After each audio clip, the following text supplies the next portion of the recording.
경북 경산에 올해 첫 폭염경보가 발령됐습니다. 서울 낮 최고 기온도 올해 들어 가장 높은 32도를 기록한 가운데 내일 첫 폭염주의보가 발효됩니다. 침방울 차단 마스크가 사흘 만에 온라인 판매를 재개했지만 20분 만에 품절됐습니다. 품귀 사태가 벌어지는 이유를 취재했습니다. 취하된다고 해서 많이 만들고 그럴 순 없잖아요. 정치권의 전국민 기본소득 논쟁이 뜨거워지고 있습니다. 일부 여론조사에서는 기본소득 찬성과 반대가 오차범위 내에서 맞섰는데 필요 재원은 얼마나 되는지 실현 가능성은 있는지 분석해봤습니다. 삼성 경영권 승계 의혹과 관련해 이재용 삼성전자 부회장이 구속영장 심사를 받았습니다. 2년 4개월 만에 구속위기에 다시 놓인 이 부회장의 운명은 밤늦게 결정됩니다. 코로나 사태에 이어 인종차별 시위까지 겹친 미국 LA 교민들이 생존전쟁을 치르고 있습니다. 현지 한인 미용실들은 손님 유치를 위해 코로나 방역 자격 시험까지 보고 있습니다. 네, 이렇게 체온 측정과 손세정까지 모두 마친 뒤에야 미용실에 들어갈 수 있습니다. 부산 해운대 호텔에서 운영권을 둘러싸고 충돌이 벌어졌습니다. 해머까지 등장한 소동이 벌어졌고 내부 시설이 크게 파손됐습니다.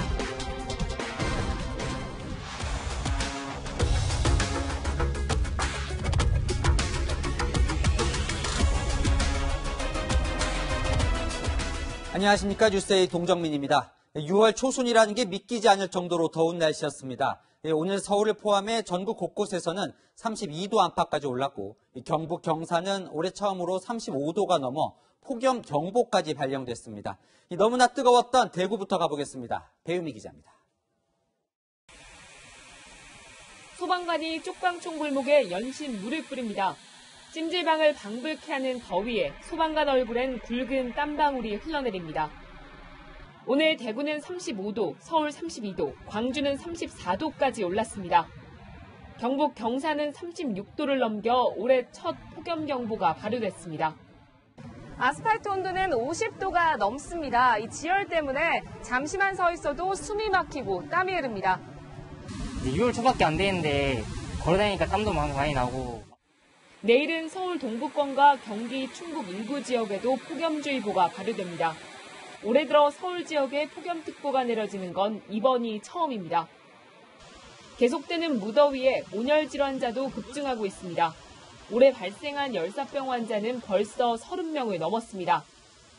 일부 지역 소방서에선 폭염 전담 구급대를 편성했습니다. 열사병 환자가 발생하면 선별진료소에서 검사를 받은 뒤 병원 응급실로 이송하는 체계입니다. 코로나19 여파로 방호복에 고글까지 착용하다 보니 어려움이 더 커졌습니다. 미리 현장에 출동하기 전에 신고자에게 사전 안내를 합니다. 마스크를 착용하고 있고 비닐 글러브를 반드시 착용하고 있으라고.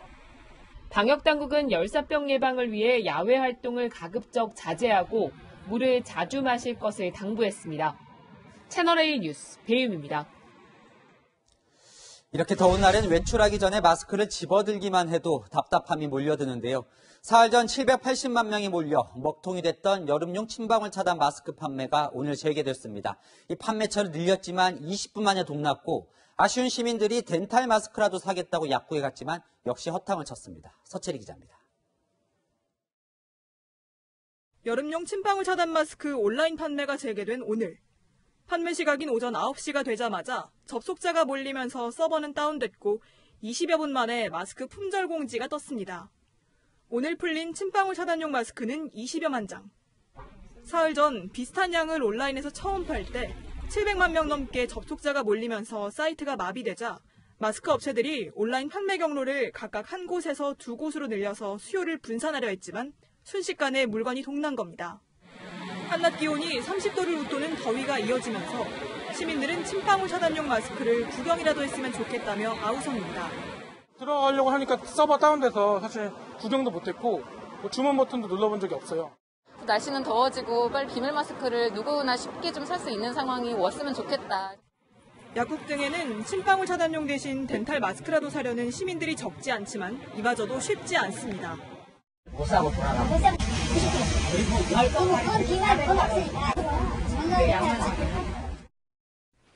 마스크 생산업체들은 이르면 오는 20일부터 온라인 판매 사이트 외에 편의점이나 마트 등에서도 침방울 차단용 마스크를 살 수 있게 한다는 계획입니다. 채널A 뉴스 서채리입니다. 궁금증을 좀 풀어보겠습니다. 약국에서는 공적 마스크가 남아 돈다는데 대체 언제쯤 이 얇은 여름용 마스크를 수월하게 살 수 있는 건지 박건영 기자가 취재했습니다. 여름용 침방울 차단 마스크 생산 허가를 받은 업체 4곳 중 실제 마스크 판매를 하고 있는 업체는 2곳뿐.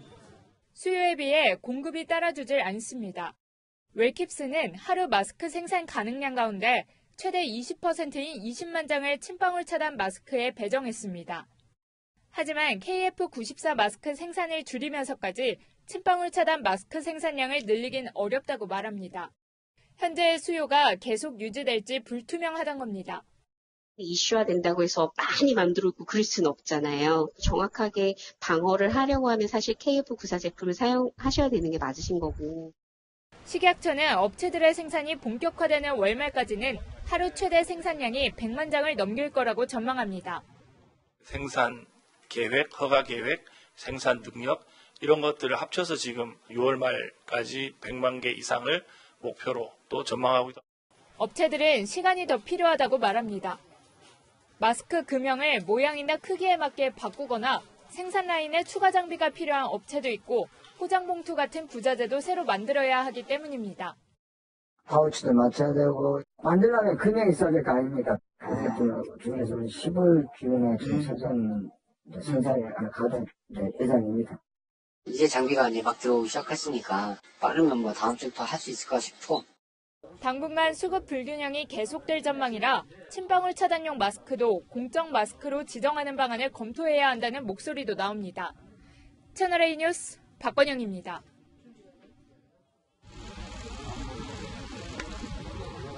오늘 오전 구속심사를 받기 위해 법원에 출석한 이재용 삼성전자 부회장. 2년 4개월 만에 다시 구속될지 아니면 집으로 돌아갈지 그 여부가 밤늦게 결정됩니다.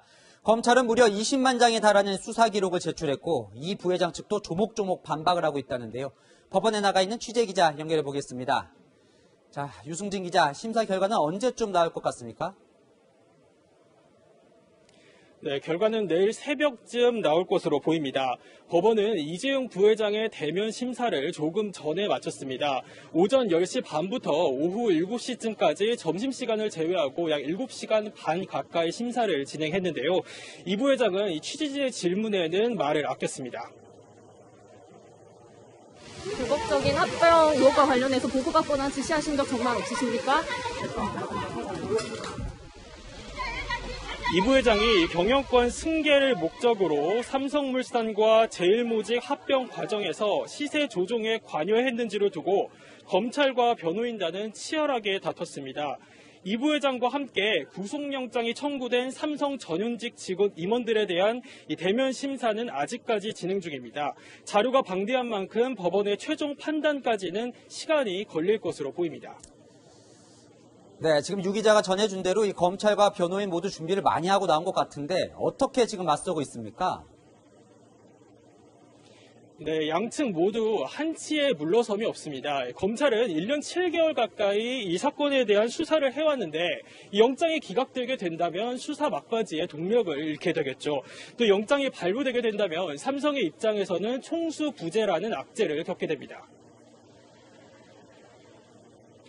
이 쟁점은 이 부회장이 계열사 합병 과정을 지시하거나 또 보고받았는지입니다. 검찰은 사안이 중대하고 또 증거를 인멸할 우려가 있다며 이 부회장의 구속 필요성을 주장한 것으로 알려졌습니다. 이 부회장은 이 불법적인 내용을 보고받거나 또 지시한 적 없다며 맞선 것으로 전해졌습니다. 이 부회장은 경기도 의왕시에 있는 서울구치소에서 법원의 판단을 기다릴 것으로 보입니다. 지금까지 서울중앙지법에서 전해드렸습니다. 경험하지 못한 위기라는 절박한 호소문을 냈던 삼성그룹은 이 초조하게 심사 결과를 기다리고 있습니다. 한국 전체 수출의 20%를 차지하는 삼성전자 총수의 구속 여부에 외신들의 관심도 큽니다. 계속해서 이현용 기자입니다. 아무 말 없이 법정으로 향한 이재용 부회장처럼 연일 입장문을 내왔던 삼성도 오늘은 침묵으로 일관했습니다. 삼성의 한 관계자는 속타는 마음밖에는 섣불리 말할 수 없다고 털어놨습니다.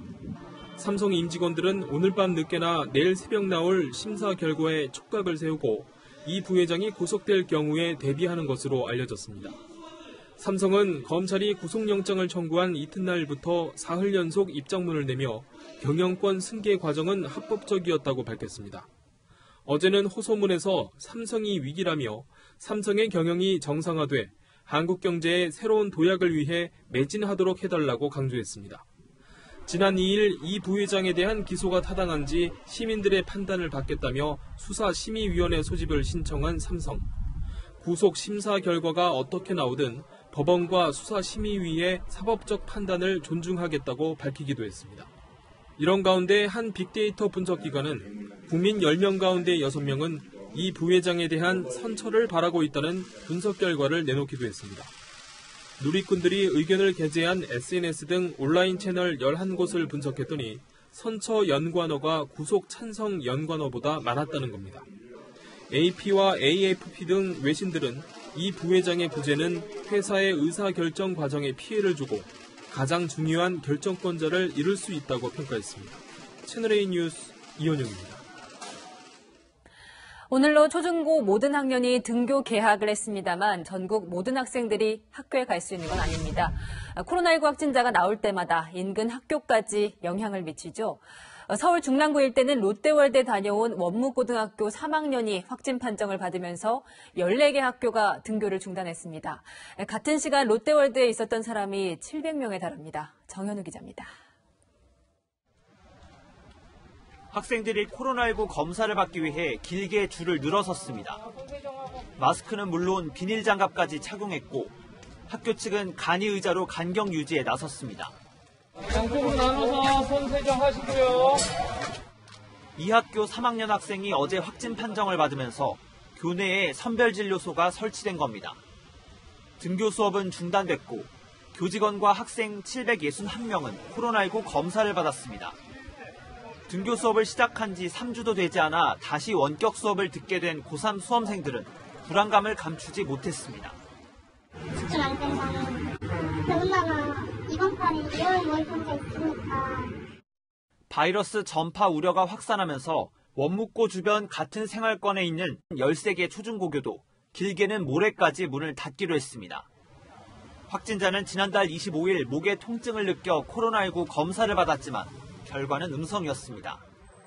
하지만 지난 5일 친구들과 롯데월드를 다녀온 뒤 받은 재검사에서 확진 판정을 받았습니다. 친구들이 얘기를 했나 봐요. 거기 누가 다녀갔다더라. 그러니까 얘가 아이고 그러면 검사 받아야 되네. 그래갖고 이제 와서 검사를 받은 거예요. 롯데월드는 어제부터 영업을 중단하고 긴급 방역에 나섰습니다. 그런데 확진자가 롯데월드를 방문했던 시간대에 700명 가까운 사람이 있었던 것으로 확인되면서 추가 확진에 대한 우려도 커지고 있습니다. 채널A 뉴스 정현우입니다. 서울 양천구 탁구장에서 시작된 집단 감염은 인천공항으로 번졌습니다. 탁구장에 다녀간 세관 직원이 확진 판정을 받으며 공항 일부가 폐쇄됐습니다. 이상은 기자입니다. 해외 입국자들의 물품 통관을 담당하는 인천공항 세관 직원이 확진 판정을 받았습니다. 인천공항에서 코로나19 첫 확진자가 나오면서 제1여객터미널 일부 입국장이 폐쇄됐고 공항 직원 250여 명이 검사를 받고 있습니다. CCTV나 파악을 해가지고 그 확진자하고 뭐 접촉이 있었다든가 그런 부분이 있는 분이 나타나면 바로 이제 저희들이 자가격리로 그렇게 하고 있습니다. 확진자는 지난달 28일 서울 양천구 탁구장에 들렀습니다. 탁구장에서 동호회 대회가 열렸던 날입니다. 이 직원을 포함한 탁구장 관련 확진자는 계속 늘어 최소 41명으로 파악됐습니다. 탁구를 칠 때는 마스크를 착용하지는 않으셨습니다. 호흡수가 많아지면서 비말 발생, 침방울 발생이 상당히 많고 19명의 확진자가 나온 경기도 용인 큰나무교회도 탁구장에 다녀온 신도가 바이러스를 전파한 걸로 확인됐습니다. 소규모 집단 감염이 계속되면서 최근 2주간 하루 평균 신규 확진자는 43명을 넘어섰습니다. 2주간 하루 평균 신규 확진자가 50명을 넘으면 사회적 거리 두기로 복귀하는 기준이 됩니다. 서울 지역에선 감염 경로가 밝혀지지 않은 깜깜이 환자도 늘고 있습니다. 지난달 2.5%에 불과했던 깜깜이 환자 비율은 최근 2주간 13%를 넘어섰습니다. 서울시는 관내 탁구장 350곳에 운영 자제 권고를 내리고 증상이 없더라도 코로나19 검사를 신청하는 서울 시민들은 무료 검사를 받을 수 있게 했습니다. 채널A 뉴스 이상현입니다. 공군 사관학교 훈련기 한 대가 근처 논바닥에 비상 착륙하는 아찔한 사고가 났습니다. 다행히 인명피해는 없었지만 이미 40번 가까이 결함이 발견됐던 기종이었습니다. 시한폭탄 수준이었던 셈입니다. 김태형 기자입니다. 비행기 한 대가 갑자기 오른쪽으로 방향을 틉니다. 중심을 잃고 동체가 계속 기울더니 논바닥에 쿵 하고 그대로 내려앉습니다. 바닥에서는 커다란 흙먼지가 일어납니다. 잠시 뒤 비행기 문이 열리고 안에 있던 두 사람이 걸어 나옵니다. 비행기가 뜨면서 내 있는 쪽으로 다 확 이렇게 돌더라고요. 돌면서 내 위에 한 10m 지점에서 확 쏘잡힌 거예요. 그 논 쪽으로. 오늘 오전 9시 26분 공군 사관학교 소속 훈련기 한 대가 부대 근처 논바닥에 비상 착륙했습니다. 이 사고 비행기는 비행 훈련을 하려고 이륙한 지 1시간 만에 이렇게 논에 비상 착륙했습니다. 비행기를 몰던 학생과 교관 두 사람 모두 무사히 빠져나왔습니다. 민간인 피해는 없었지만 인근에 공장과 초등학교가 있어 자칫 큰 피해로 이어질 뻔했습니다. 훈련 도중 엔진이 정지되는 사례가 발생해서 활주로 인근 논에 비상 착륙했습니다. 사고 비행기는 민간 양산 항공기인 나라온을 훈련용으로 개조한 겁니다. 공군 사관학교는 2016년부터 훈련용으로 쓰고 있는데 그동안 자주 결함이 발견됐습니다. 지난 2017년 감사원 감사 결과 날개 모양을 바꿔주는 장치가 고정되지 않는 현상이 29번 나왔고 제동장치 온도가 기준을 넘어가는 현상도 9번 발생했습니다. 깜짝 놀랐죠. 엄청 겁이 나지 사실. 여가 내면 쭉 내리는 자리인데. 공군 사관학교에서는 지난 2015년 6월 훈련용 경비행기 한 대가 떨어져 정비사 1명이 다쳤고 2011년 6월에도 비행기가 추락해 조종사 2명이 숨졌습니다. 채널A 뉴스 김태형입니다. 부산 해운대의 한 호텔이 쇠망치를 휘두르는 용역업체 간의 싸움으로 아수라장이 됐습니다. 이 투숙객들 얼마나 놀랐을까요? 배영진 기자입니다. 호텔 로비에 건장한 체구의 남성들이 모여 있습니다. 잠시 후 한 남성이 쇠망치를 집어들고 로비 한편으로 걸어가더니 대리석으로 된 벽을 사정없이 내리칩니다. 검은 옷차림의 남성들이 모여들고 몸싸움이 벌어지면서 호텔은 아수라장으로 변합니다. 호텔 관리업체 두 곳이 동원한 용역업체 직원들이 충돌하는 모습입니다. 저희가 갔을 때는 상황은 종료돼서 이제 대치만 하고 있었고요. 인명 피해는 없습니다. 이 호텔은 4년 전 분양형 호텔로 지어졌는데 현재 2개 업체가 운영 중입니다. 지난해 새 운영사가 들어오는 과정에서 기존 운영사가 소송을 벌이기도 했습니다. 법원 판결 이후에도 업체들은 호텔 프런트 운영을 놓고 마찰을 빚었습니다. 오늘 충돌도 새 운영사가 프런트를 설치하자 기존 운영사가 이를 철거하려는 과정에서 벌어졌습니다. 다행히 투숙객은 피해를 보지 않았습니다. 많지는 않았어요. 저 코로나 때문에 났죠. 경찰은 호텔 시설을 파손한 2명을 상대로 조사를 벌이고 있습니다. 채널A 뉴스 배영진입니다. 서울 홍대 인근 노점상에서 어제 새벽 폭행 사건이 벌어졌습니다. 이 피해자 측은 노점상 철거를 거절하자 이 동원된 조직폭력배가 때렸다, 이렇게 주장을 하고 있습니다. 구자준 기자입니다. 양복 차림의 50대 남성이 마스크를 쓴 남성을 거칠게 밀더니 다리를 걸어 넘어뜨리려고 합니다. 이어 상대방의 얼굴과 가슴을 향해 쉴 새 없이 주먹을 휘두릅니다. 그런데 순찰을 돌던 경찰 차량이 나타나자 폭행을 멈추고 황급히 달아납니다. 폭행 사건이 일어났던 현장입니다. 이곳에서 주먹을 휘두르던 남성은 경찰이 나타나자 달아나려 했지만 바로 붙잡혔습니다. 피해자는 어제 새벽 노점상을 하는 지인을 도우러 왔다가 50대 남성에게 봉변을 당한 겁니다. 동생이 전화가 왔으니까 상대가 영업하는 데 와서 나이를 친다.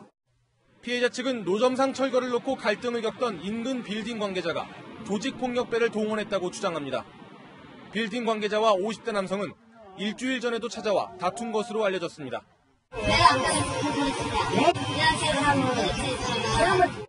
경찰 조사를 받은 뒤 조폭으로 보이는 50대 남성과의 관계를 과시한 것으로 전해집니다. 진짜 이 정부에 망쳐 데리고 왔잖아. 진짜 건달은 누군지를 오늘 봤어요. 이상한 사람을 데리고 왔더라고요. 뭐 저거 봐도 일반 사람 같지 않고. 빌딩 관계자는 노점상 측의 주장을 부인합니다. 저하고는 뭐 관련이 없어요, 전혀. 저 잘 모르는데요. 죄송합니다. 경찰은 가해 남성을 폭행 혐의로 입건하고 사건 경위를 조사 중입니다. 채널A 뉴스 구자준입니다. 아무리 부모님의 사여도 회사 돈 마음대로 쓰면 안 되죠. 슈퍼카와 최고급 아파트 구입 등 호화 생활을 회사 돈으로 한 자산가들이 적발됐습니다. 안건우 기자입니다. 서울 강남의 한 클럽. 맥라렌과 람보르기니처럼 보기 힘든 고가의 슈퍼카가 눈에 띕니다. 최근 젊은이들이 슈퍼카를 끌고 클럽을 드나든다는 첩보를 입수한 국세청이 이들을 조사했습니다. 주인은 누굴까? 친환경 소재 제품으로 유명한 회사를 운영하는 한 기업인 회사 돈으로 13억 원의 슈퍼카 2대를 쇼핑하고 주부인 배우자와 대학생 자녀에게 자가용으로 쓰게 했습니다. 또 회사 명의로 매입한 80억 원 상당의 강남 최고급 아파트에 살며 SNS에 호화 생활을 수시로 자랑했습니다. 아버지로부터 기업을 물려받은 또 다른 재산가도 마찬가지 시가 16억 원인 슈퍼카 6대를 회사 돈으로 사 온 가족 자가용으로 쓰고 회사 명의로 된 27억 원 상당의 고급 콘도를 가족 전용 별장으로 사용했습니다. 해외여행과 명품 구입, 고급 유흥업소에서 술값을 치를 땐 늘 법인카드가 동원됐습니다. 이 밖에도 아무 일도 하지 않는 노부모와 배우자, 자녀를 임직원으로 허위 등재해 수십억 원을 용돈처럼 지급한 유명 프랜차이즈 기업인까지 호화 사치 생활에 회사 돈을 쌈짓돈처럼 써오다 덜미가 잡힌 자산가는 모두 24명입니다. 이들의 평균 자산은 1,500억 원대. 국세청은 자산 형성 과정이 석연치 않은 점들을 포착하고 세무조사에 착수했습니다. 위장 계열사를 통한 비자금 조성, 매출 누락을 통한 회사 자금 유출, 편법 탈세를 통해 기업의 이익을 편취하여 재산을 증식해온 혐의도 포착되었습니다. 국세청은 고의적 세금 포탈 행위를 확인하는 대로 이들을 검찰에 고발할 계획입니다. 채널A 뉴스 안건우입니다. 승용차가 갑자기 놀이터에 돌진해서 어린이와 주민들이 다쳤습니다. 차가 사람들을 차고 다닌다는 다급한 신고가 들어왔는데 사고를 낸 50대 남성 왜 이런 일을 했는지 입을 열지 않고 있습니다. 신선미 기자입니다. 아파트 단지로 순찰차가 다급히 달려갑니다. 순찰차가 멈춘 곳은 단지 안 놀이터. 회색 승용차가 놀이기구에 걸려 있습니다. 이 승용차가 놀이터 2곳을 포함해 단지 곳곳을 돌진한 건 어제 오후 3시 반쯤. 신고를 받고 출동한 경찰은 현장에서 차량 운전자 50살 장모 씨를 붙잡았습니다. 중요한 어디 있어요? 지금 아파트 내에서 사람들 치고 다니고 있어요. 빨리 와주세요. 빨리 오세요. 아저씨도 빨리 출동하겠습니다 하고 끊었어요. 차량은 이곳 놀이터로 돌진해 시소를 들이받은 뒤에야 멈췄는데요. 사고 충격으로 시소는 쓰러져 있습니다. 이 사고로 자전거를 타던 어린이 등 3명이 다쳐 치료를 받고 있습니다. 평온한 주말 오후 주민들은 공포에 떨어야 했습니다. 당시 놀이터엔 사람들이 많이 모여 있어 자칫 더 큰 사고로 이어질 뻔했습니다. 애들도 엄청나요. 여기도 하나도 있었고 시소 때문에 걸렸기 감정인지 안 걸렸으면 이 사람에게 다 다녔을 거예요. 검거 당시 장 씨는 술에 취한 상태는 아니었습니다. 하지만 왜 범행을 했는지 진술을 거부하고 있습니다. 먹기 버리는 가지고 있습니다. CCTV상이 나와 있기 때문에 그런 결과가 나올 때는 문제 없습니다. 경찰은 장 씨에 대해 구속영장을 신청했습니다. 채널A 뉴스 신선미입니다. 창녕에서도 9살 여자아이가 부모에게 학대를 당하다 맨발의 멍투성이로 시민에게 구조됐다는 소식 전해드렸습니다. 아이는 2년 동안 의붓아빠와 친엄마에게 학대를 받았다고 경찰에 진술했습니다. 그런데 이 기간 동안 학대가 의심된다는 신고는 한 건도 없었습니다. 심지어 학교도 몰랐다고 합니다. 홍진우 기자입니다. 지문이 보이지 않을 정도로 손에 심한 화상을 입고 온몸에 멍투성인 채로 발견된 10살 초등학생. 아이는 경찰 조사에서 의붓아빠와 친엄마가 재혼한 2년 전부터 학대를 당했고 올해 초 창녕으로 이사온 뒤 학대가 한층 심해졌다고 진술했습니다. 하지만 이 아이에 대한 아동학대 의심 신고는 지난 2년간 한 건도 없었습니다.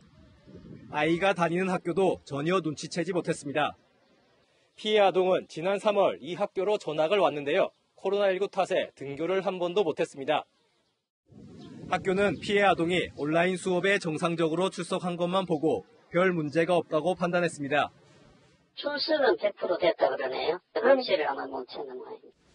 경찰은 코로나19 여파로 가족이 함께 있는 시간이 늘면서 학대가 심해진 것으로 보고 있습니다. 애가 학교를 갈 때는 이제 끝으로 표 안 나게끔 그래 했을 가능성이 높은 것 같아요. 학교를 안 가다 보니까 애가 좀 심해진 것 같은데. 경찰은 내일 친엄마 조사를 마친 뒤 부모에 대해 구속영장 신청 여부를 결정하기로 했습니다.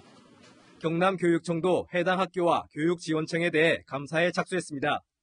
채널A 뉴스 홍진호입니다. 흑인 사망을 규탄하는 항의 시위가 미국을 넘어 유럽에서도 들끓고 있습니다. 흑인 노예를 거래했던 17세기 영국 상인 동상이 강물에 처박혔습니다.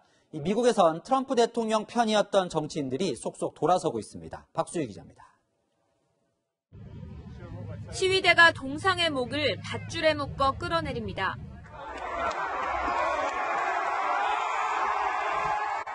영국의 17세기 노예무역상 폴스턴의 동상은 이리저리 굴러다니다 급기야 강물로 처박힙니다.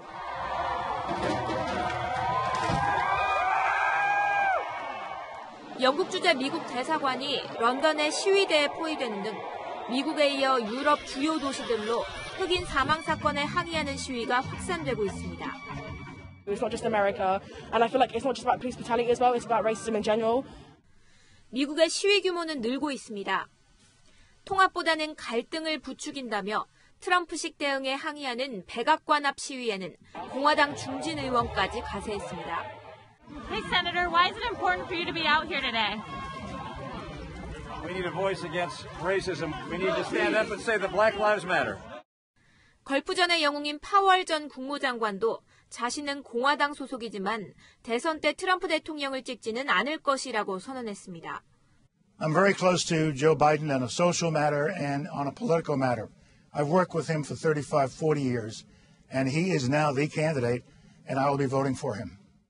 최근에는 트럼프 대통령의 큰딸인 이방카 보좌관이 대학 졸업식 영상 축사를 하려다 학생들 겁으로 취소당하는 등 그에 대한 반감이 더욱 확산되는 분위기입니다.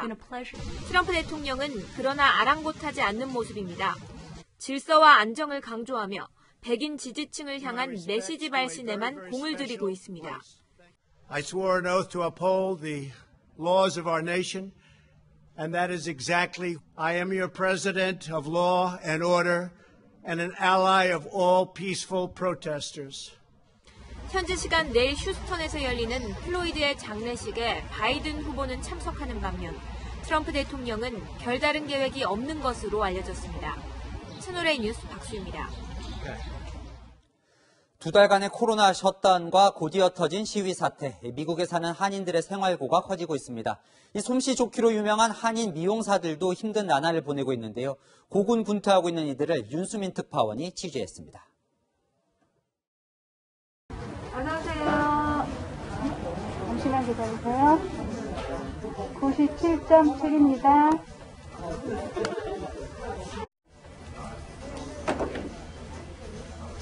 소독하시고요. 네. 들으셔도 됩니다. 네, 이렇게 체온 측정과 손세정까지 모두 마친 뒤에야 미용실에 들어갈 수 있습니다. 손님이 앉을 자리와 미용기구, 가운을 세척한 뒤 안면 가리개를 쓴 후에야 머리 손질이 시작됩니다.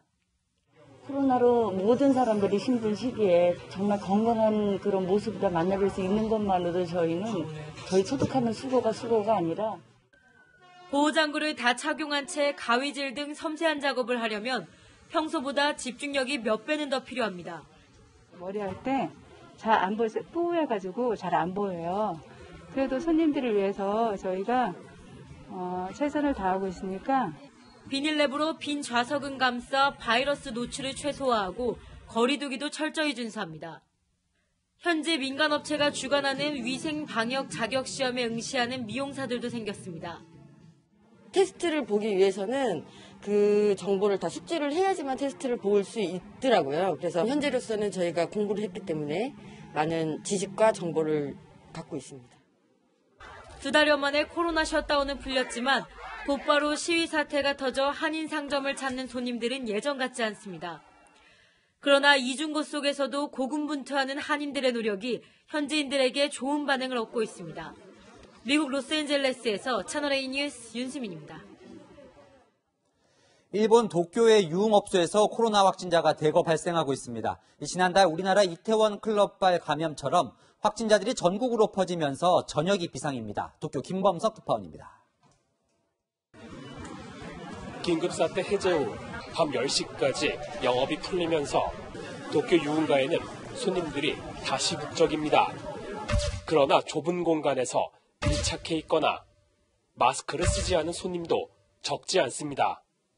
全世界の街は COVID と仲良くしなきゃいけない時代が来たっていうことですよ. 이달 들어 도쿄에서만 160명의 확진자가 발생해 도쿄도는 다시 순찰을 돌기 시작했습니다. 東京アラートが発令中でございます。感染予防に向けたお一人お一人の皆様のご協力をぜひともよろしくお願い申し上げます。 특히 유흥업소의 감염이 퍼지고 있는 것으로 나타났습니다. 최근 일주일간 도쿄 확진자 약 40% 이상이 이곳 신주쿠 가부키초 같은 유흥업소 밀집 지역에서 나왔습니다. 특히 소규모 업소에선 밀폐된 공간에 손님들이 다닥다닥 붙어앉는 등 감염되기 쉬운 조건을 모두 갖췄습니다. 정부와 지자체는 유흥업소 종업원의 코로나19 정기검사와 전용 상담 창구 마련 등 뒤늦게 대책을 발표했습니다. 大きな波にしないためにもですね、まさにこの対策が急所であると。 긴급사태 해제 후 일본에서 지난 2주 동안 발생한 감염자 중 55%는 경로조차 파악되지 않고 있습니다. But it should be very short and limited. Rather, during the time, we need to develop a social system to detect who are infected. 방역 실패는 물론 코로나 예산 집행 내역까지 부정확하다는 지적이 나오면서 아베 총리에 대한 지지율은 추락을 거듭하고 있습니다. 도쿄에서 채널A 뉴스 김범석입니다.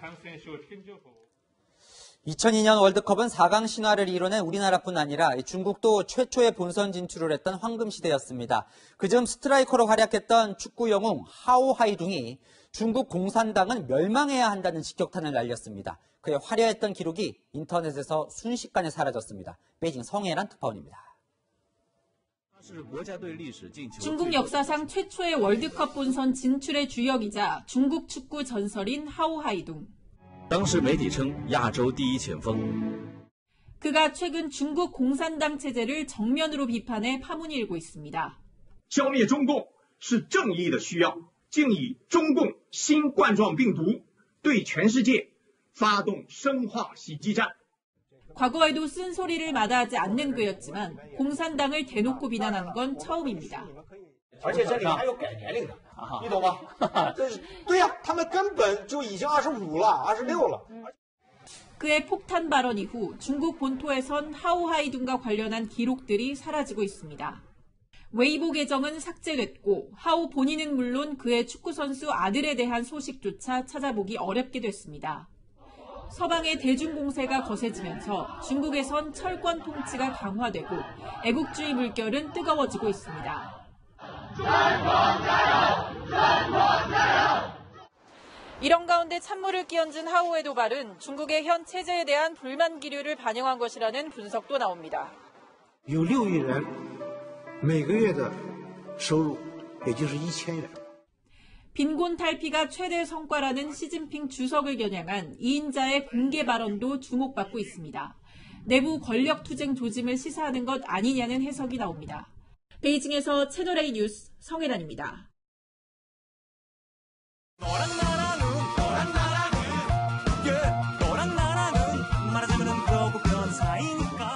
열왕야랑 시작합니다. 정치부 이동훈 기자 나와 있습니다. 네, 오늘 주제 볼까요?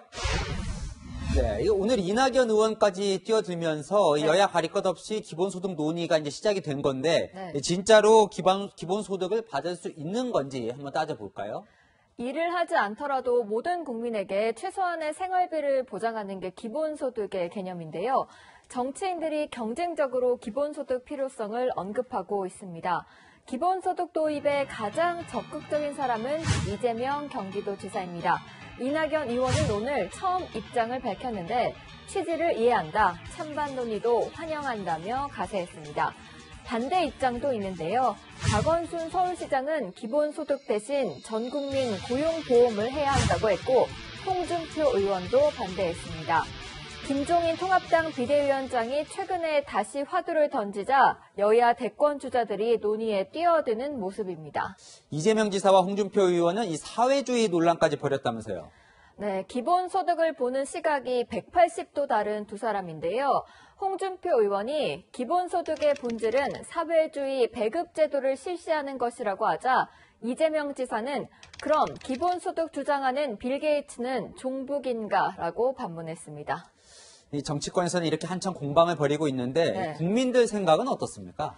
오늘 나온 여론조사가 있는데요.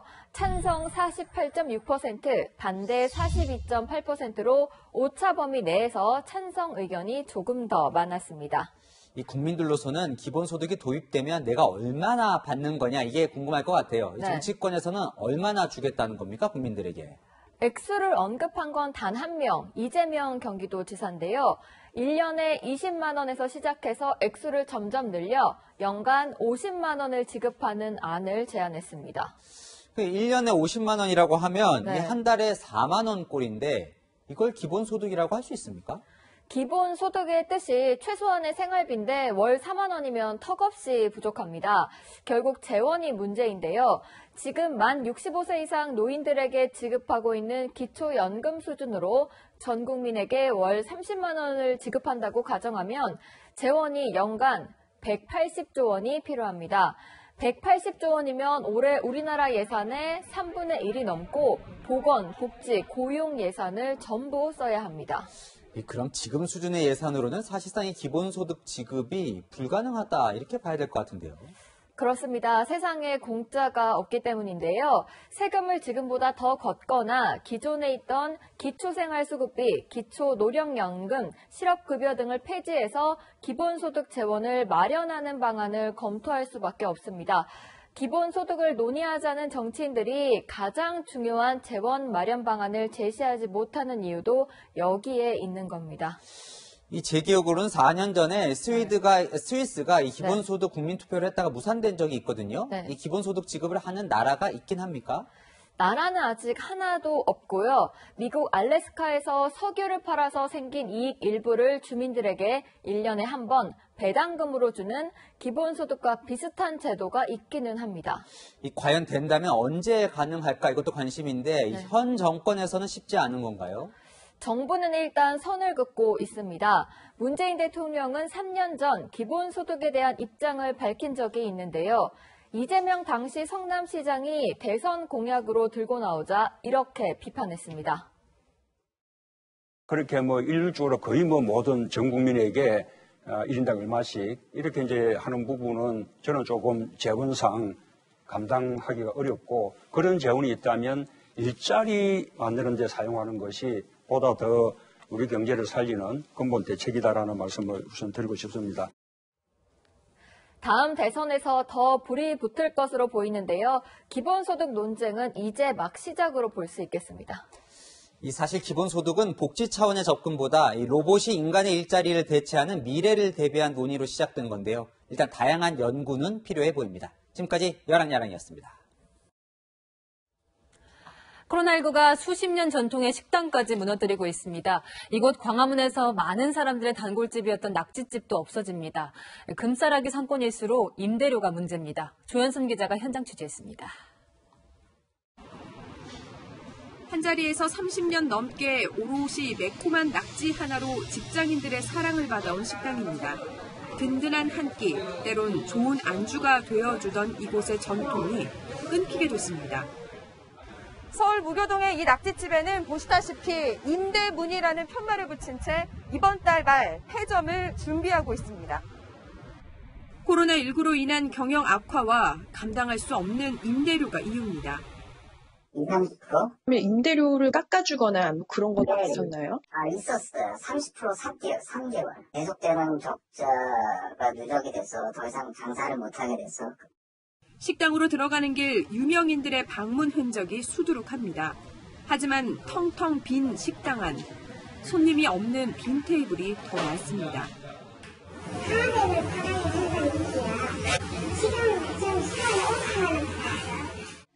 12명이던 종업원 수도 일하는 시간도 절반으로 줄었습니다. 그럼 이제는 저녁에 몇 명 가요? 종업원들은 당장 생계가 걱정입니다. 집에 가야지 뭐. 교통을 하는데 다 해야 돼. 걱정 일이 아니에요. 수십 년의 단골도 아쉽긴 마찬가지. 그러니까 한 20년은 된 것 같아요. 맛이 틀리다고.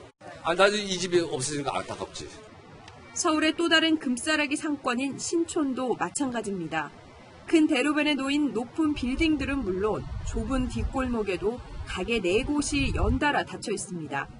아무래도 코로나가 있으니까 빨리 지금 안 나가는 거죠. 사람들이 확실히 문의가 그럼 좀 덜해요? 좀 덜하죠. 코로나19 장기화로 이른바 금싸라기로 불리던 도심 상권이 사라지고 있습니다.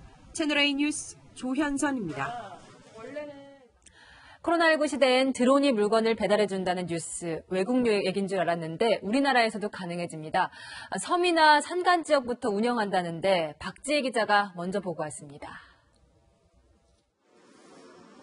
직원들이 아이들 간식 시간에 먹을 샌드위치 2kg을 배달함에 넣고 목적지를 입력합니다. 하늘을 향해 솟구치는 드론. 걸어서 20분 거리를 단숨에 날아 목적지인 초등학교까지 2분 만에 도착합니다. 맛있는 간식을 받아든 어린이들의 입에서도 탄성이 나옵니다.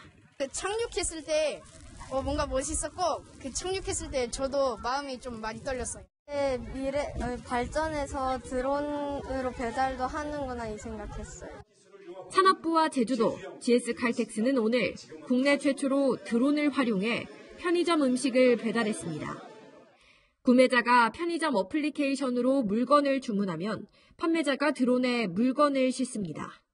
최대 5kg까지 물건을 실을 수 있는데 어지간한 바람에도 목표 지점을 놓치지 않기 때문에 배달 성공률은 98%에 달합니다.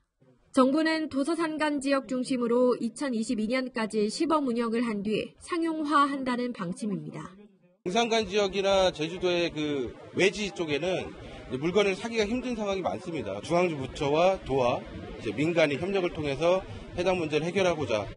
정부는 자율드론 비행과 관련해 항공규제 같은 애로사항이 발생하면 임시허가 등 샌드박스 제도를 통해 사업 추진을 적극 지원할 계획입니다.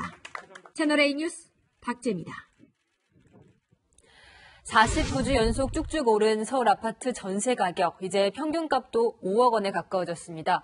강력한 대출 규제와 코로나19 확산 때문에 내 집 마련보다는 전세로 몰리는 거겠죠. 홍유라 기자가 보도합니다. 지어진 지 10년 된 서초구의 한 아파트입니다. 지난해 12억 원 선에 거래되던 전용 면적 84제곱미터 전세 아파트가 지난달 13억 5천만 원에 거래됐습니다. 이 일대 신축 아파트 전세값은 더 빠르게 오르고 있습니다.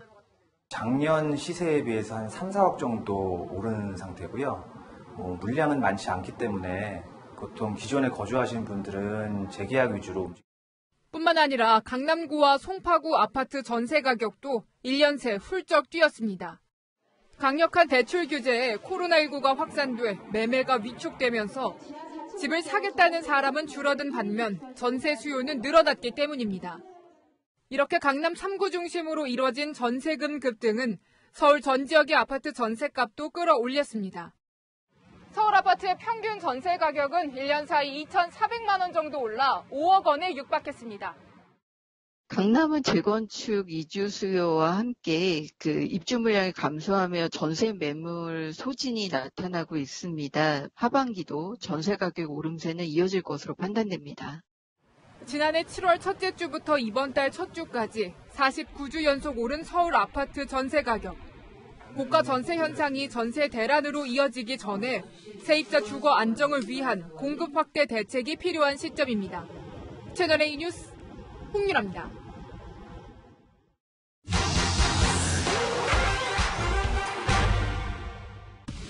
정은경 질병관리본부장의 지난 1월 첫 브리핑, 그리고 오늘 모습입니다. 머리에 흰머리가 부쩍 늘었죠. 정 본부장 염색할 시간도 아끼고 있다고 알려졌지만 스트레스 받았나 보다며 걱정하는 글도 많은데요.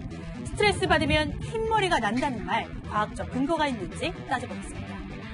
8년간의 대통령직을 거친 뒤 이 머리가 하얗게 변한 오바마 전 대통령.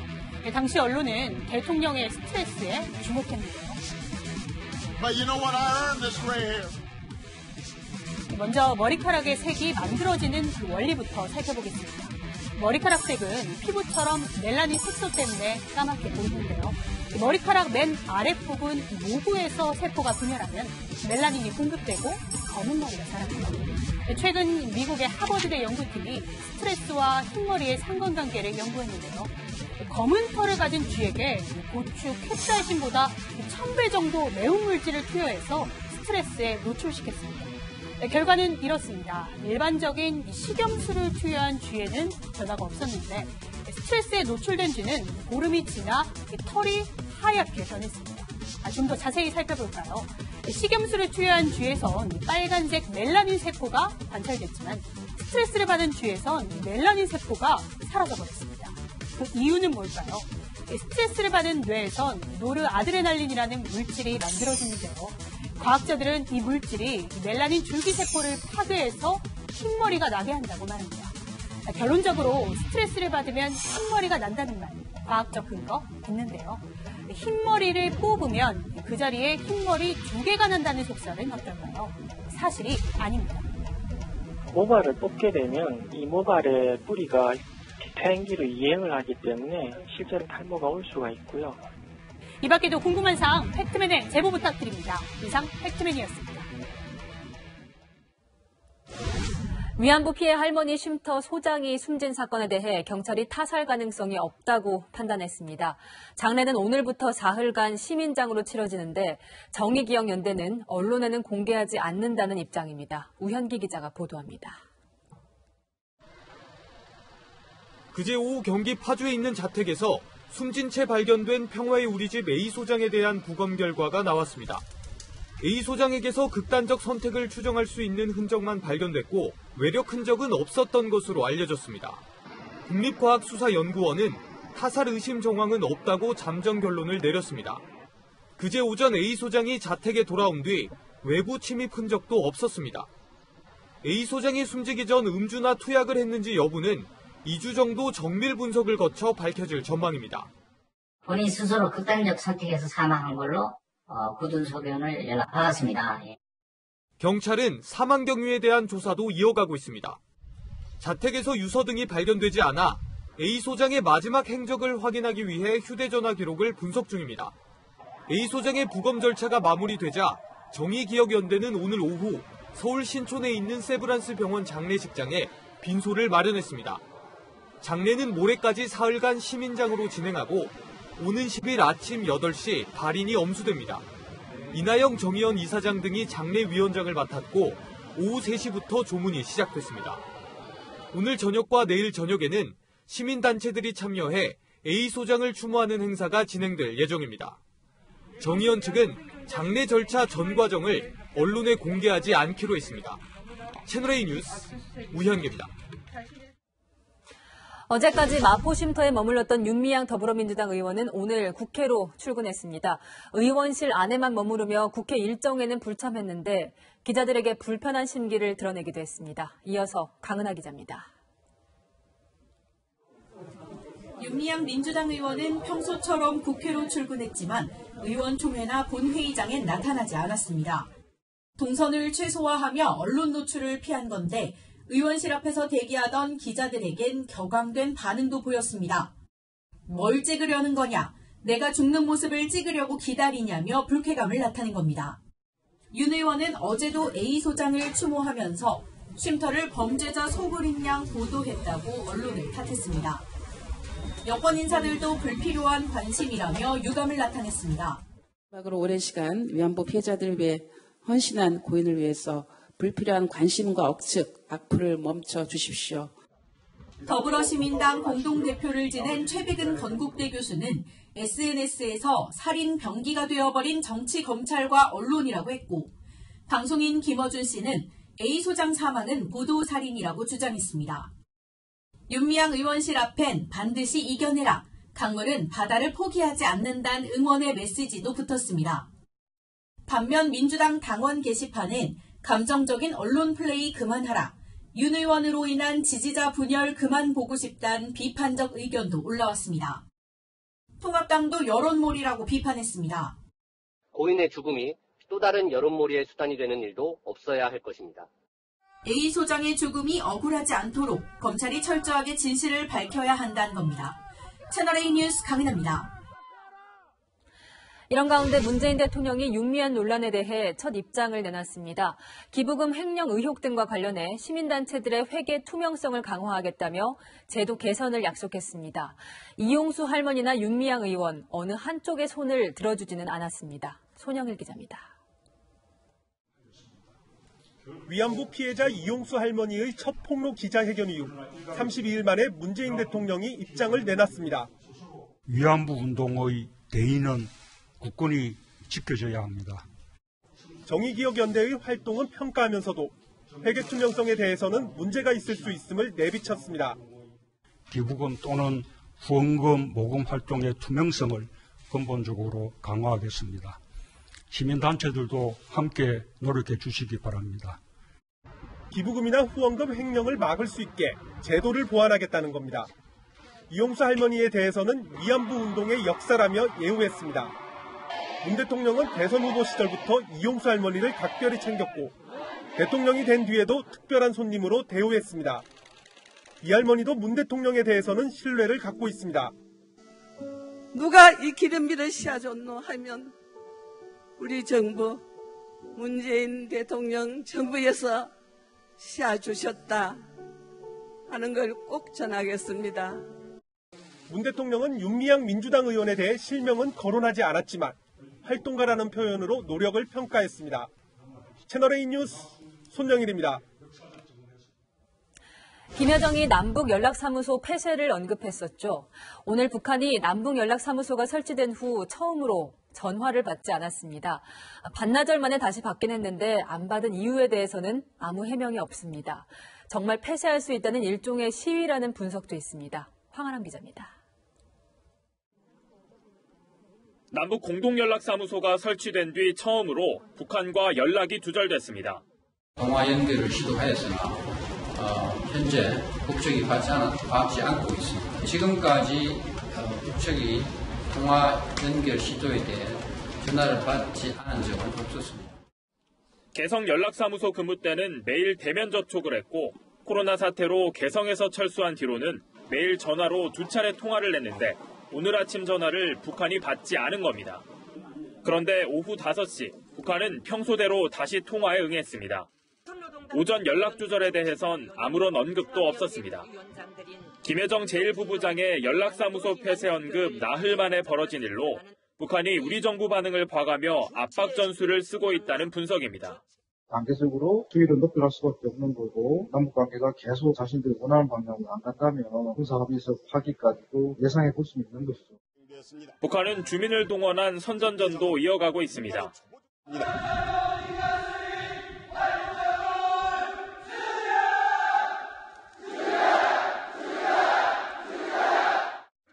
코로나 사태와 대북 제재로 경제 위기에 처한 북한이 남한 압박 수위를 높여가고 있습니다. 채널A 뉴스 황아람입니다. 날씨입니다. 오늘 경북 경산 낮 기온이 36도를 넘어서며 올해 첫 폭염경보가 발령됐죠. 내일은 더 덥겠습니다. 낮 최고 기온은 서울 33도, 전주 34도, 대구 35도까지 치솟겠습니다.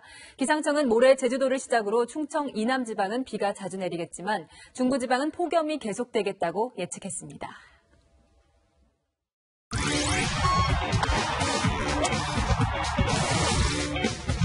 안녕하십니까. 스포츠 뉴스입니다. 묘기 같은 발차기로 세계를 사로잡은 사람들이 있습니다. 지난해 미국 유명 경연 프로그램에서 준우승을 차지하며 방탄소년단 못지않은 한류를 이끌고 있는 국기원 시범단인데요. 염정원 기자가 소개해드립니다. 현란한 점프와 발차기에 헐리우드 스타 드루 베리모어가 입을 다물지 못합니다. 지난해 미국 경연 프로그램에서 준우승을 차지한 국기원 태권도 시범단. 올해 더 멋진 모습으로 돌아왔습니다. 멋진 품새를 선보이고 있는데 갑자기 코로나가 등장하고 순식간에 모두를 감염시킵니다. 맹위를 떨치는 코로나. 하지만 마스크를 쓰며 코로나와 격렬하게 싸우기 시작하고 마침내 코로나를 극복해냅니다. 한편의 뮤지컬 같은 국기원 시범단의 코로나19 극복 공연. 태권도에 연기와 음악 등이 더해져 새로운 형식의 공연이 탄생했습니다. 지난해 방송을 통해 미국을 놀래키면서 해외에서 인기는 방탄소년단이 부럽지 않을 정도. 자체만이 가지고 있는 이 기량이나 이런 컨텐츠가 충분히 가능성이 있다. 기대 이상으로 아주 큰 호응을 받아서 저희도 아주 자부심이 넘쳐나고 있습니다. 74년 창단에 47년째 전 세계 태권도 홍보대사로 활동하는 시범단. 단원 선발 경쟁률은 20대 1에 육박합니다. 아무나 들어와서 활동할 수 없는 단체이기 때문에 한국 문화나 태권도를 보급한다는 그런 자부심이 항상 있습니다. 앞으로의 목표는 더 큽니다. 공연의 메카라고 할 수 있는 브로드웨이에서 공연을 올리는 게 저희의 최종 목표입니다. 태권도의 새로운 변신에 세계가 주목하고 있습니다. 채널A 뉴스 염정원입니다. 경기장에 벌러덩 들어눕는 침대 축구란 말이 축구에만 있는 게 아닙니다. 침대 야구라 불릴 만한 기발한 플레이가 팬들의 시선을 사로잡았는데요. 한 주간 명장면 장치혁 기자입니다. 2루수 앞 땅볼, 병살타가 유력한데요. 1루 주자 황재균이 뒤로 벌러덩 넘어져 버립니다. 지금 태가 안 됐어요. 2루 주변에선 들어눕는 분들이 많은 건가요? 영화사의 길이 남을 이 명장면이 떠오를 정도입니다. 기발한 플레이에 주자를 놓친 오재원. 헬멧을 던지고 발로 차며 화풀이를 해봅니다. 그런데 2년 전엔 오재원이 비슷한 상황의 주인공이었습니다. 태그를 피해 큰절을 하는 이 선수. 네, 바로 오재원입니다. 글러브 안에 공이 없었습니다. 오재원은 앞으로, 황재균은 뒤로. 하늘이 무너져도 솟아날 구멍은 있는 법입니다. 강한 타구를 잘 막아냈는데 이게 뭔가요? 볼을 놓쳤어요. 라이트로 들어가면서